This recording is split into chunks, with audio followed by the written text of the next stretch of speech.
tratar de detectar, a ver cuáles son las ideas o los acontecimientos que se podían conectar con el síntoma actual, y de ese modo, por descarga, hacer que el síntoma desapareciera.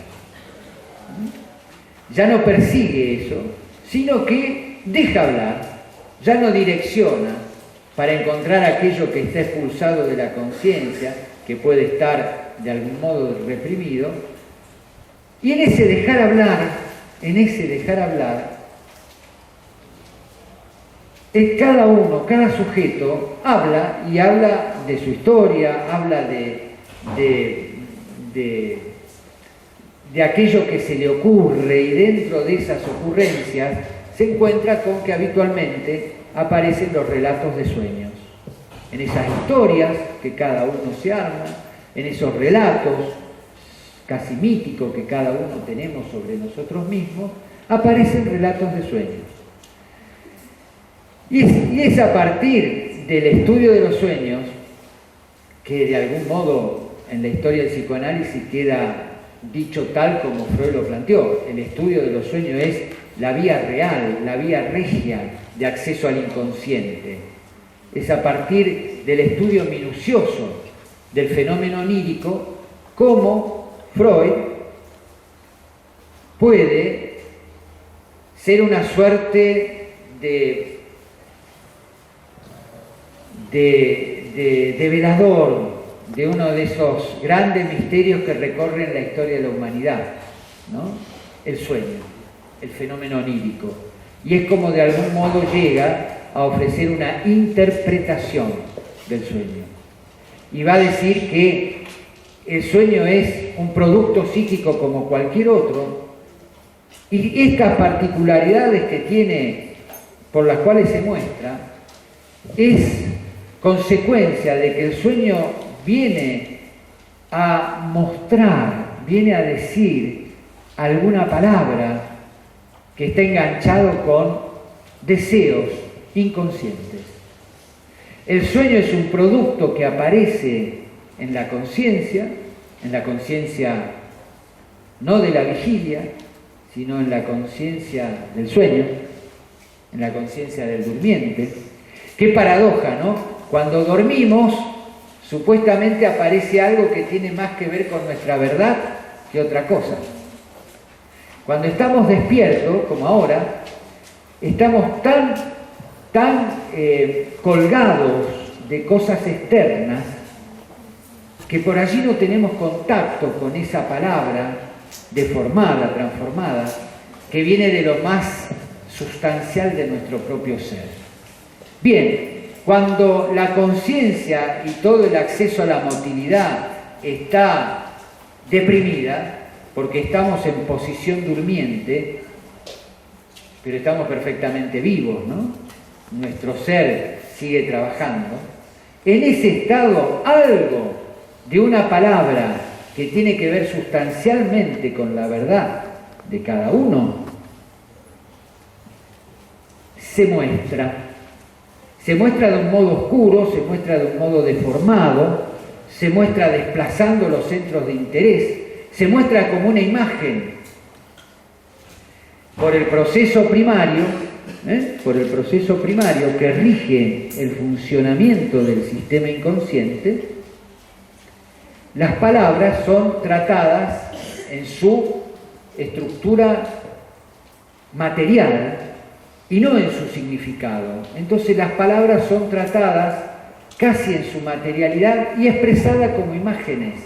Freud nos dice, luego de demostrarlo por un concienzudo y minucioso trabajo racional, Freud nos plantea la imagen que se muestra en el sueño, en realidad es un pensamiento expresado como imagen. No se agota en su realidad pictórica.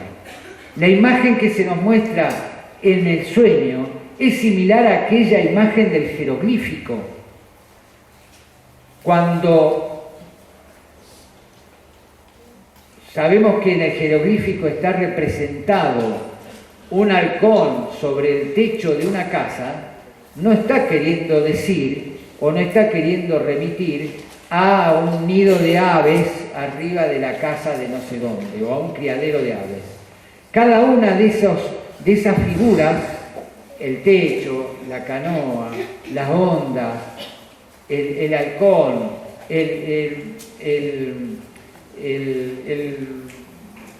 la cápsula, cada una de esas inscripciones son letras, no son figuras.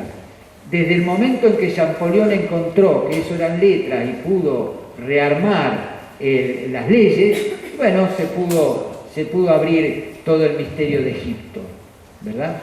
Bien, entonces, aquello que se muestra en el sueño como imagen, no es imagen, es pensamiento transpuesto en imagen. Y es por vía de la interpretación que Freud propone, que el psicoanálisis ejerce en cada acto cotidiano de un analista, es por consecuencia de la interpretación cómo se puede reencontrar el sentido o el significado perdido o reprimido, ¿sí?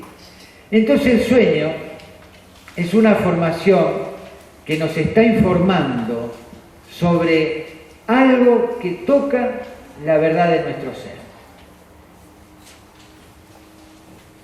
y que no se puede expresar de modo directo, porque esa verdad de nuestro ser está enganchada en huellas de memoria que tienen que ver con los primeros años de la vida y están enganchadas con experiencias de memoria, las huellas mnémicas me refiero, originarias y primarias, que se inscribieron de manera muy azarosa,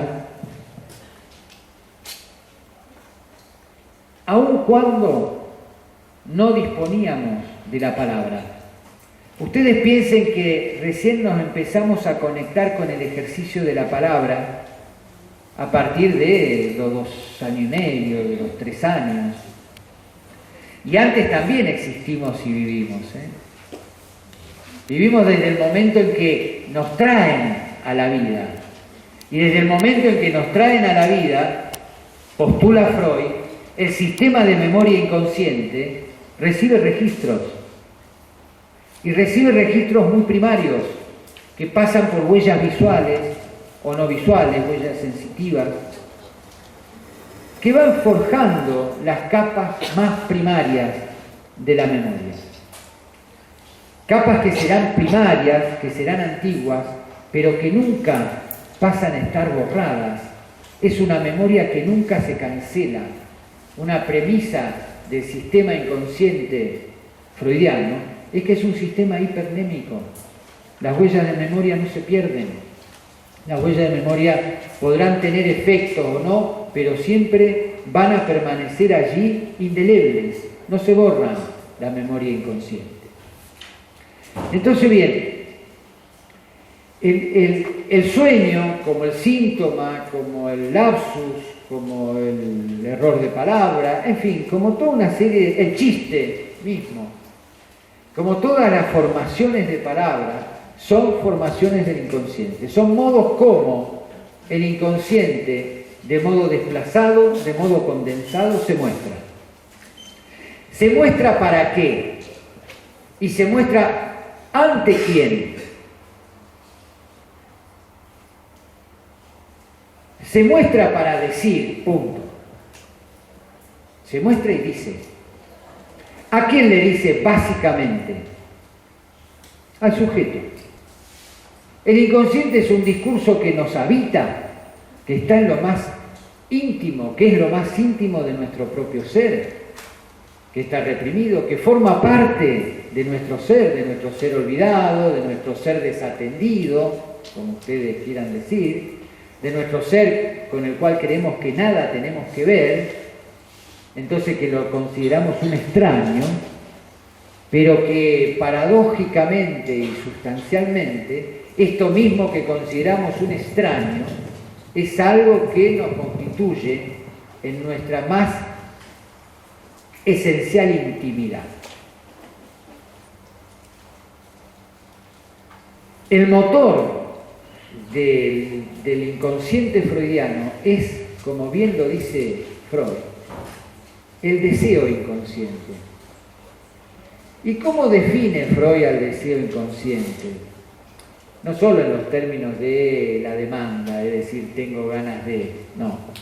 Deseo inconsciente, ustedes recuerden, es esa suerte de exigencia de trabajo para todo el sistema, para todo el aparato psíquico, que tiende a buscar aquel objeto primario, aquel objeto perdido de satisfacción. Esa es la definición de deseo inconsciente que ustedes lo van a encontrar en los textos que tienen para estudiar. Entonces, este deseo que se expresa en pensamientos, que después va a llegar a la conciencia en forma deformada o de modo deformado, este deseo que puede aparecer como un deseo loco, que puede aparecer como un deseo incomprensible, como son los sueños. Por lo general, la experiencia que tenemos del sueño es, en la mayor parte de los casos, que no entendemos lo que se nos muestra, que no sabemos por qué soñamos con tal o cual cosa, y nos conmueve, y lo primero que hacemos cuando nos despertamos es, nuestra conciencia cierra eso que se mostró. Perdón.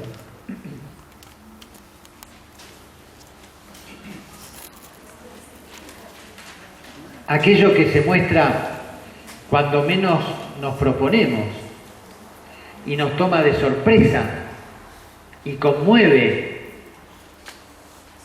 la certeza de nuestra conciencia. Todas esas son formaciones por las cuales ahora, sí, el inconsciente en su tercera acepción, el inconsciente en el sentido sistemático, el inconsciente como un sistema de procesamiento de la información, dirían hoy, pero es el inconsciente como el más importante de los sistemas psíquicos, tal como lo plantea Freud.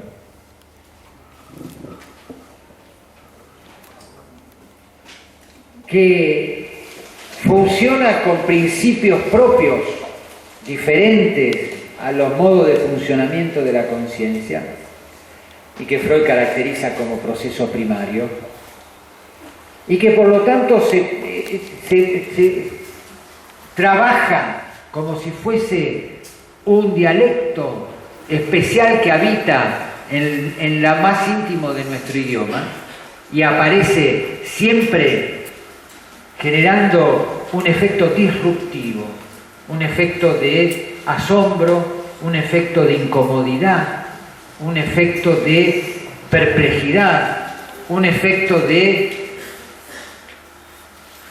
cierta ignorancia. No sé por qué me pasa esto, no sé por qué dije esto queriendo decir otra cosa. Es decir, ese efecto de palabra que va de algún modo a poner en entredicho la coherencia del discurso de la conciencia, que va a poner de algún modo en una función de disrupción la coherencia del discurso de la conciencia, que ilusoriamente articularía todo sentido de modo racional y de modo objetivo.